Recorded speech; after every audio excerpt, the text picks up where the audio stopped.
আসসালামু আলাইকুম everyone, welcome to our page Safayet and Faria. আজকে আমি আপনাদের সাথে শেয়ার করব আমের ডালের রেসিপি।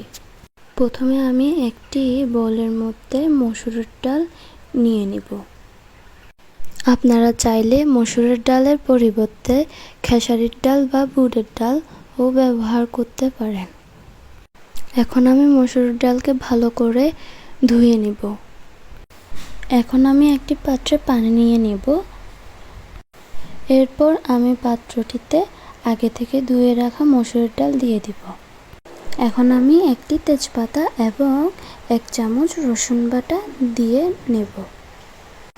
এখন আমি পেঁয়াজ কুচি এবং মরিচ দিয়ে নেব। পেঁয়াজ কুচি এবং মরিচ দিয়ে নেওয়ার পর এখন আমি 1 চামচ জিরা, 1 চামচ হলুদ এবং 1 চামচ ধনিয়া গুঁড়া নিয়ে ভালো করে নেড়েচেড়ে নেব। ভালো করে নেড়েচেড়ে নেওয়ার পর ডালগুলোকে ভালো করে সিদ্ধ করে ফুটিয়ে নেব। ডালগুলো ফুটে যাওয়ার পর স্বাদ মতো লবণ দিয়ে ভালো করে ডাল ঘুটনি দিয়ে ডালকে ঘুটিয়ে নেব।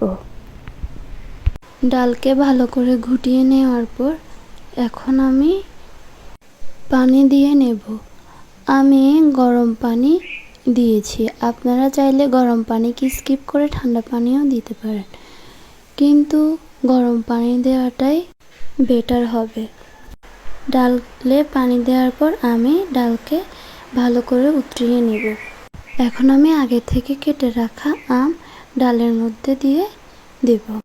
এখন আমি সামান্য পরিমাণে চিনি দিয়ে নিলাম, যাতে করে টক মিষ্টি লাগে। আমার আমগুলো টক ছিল, তাই আমি চিনি দিয়েছি। আপনারা চাইলে চিনিটা স্কিপ করতে পারেন।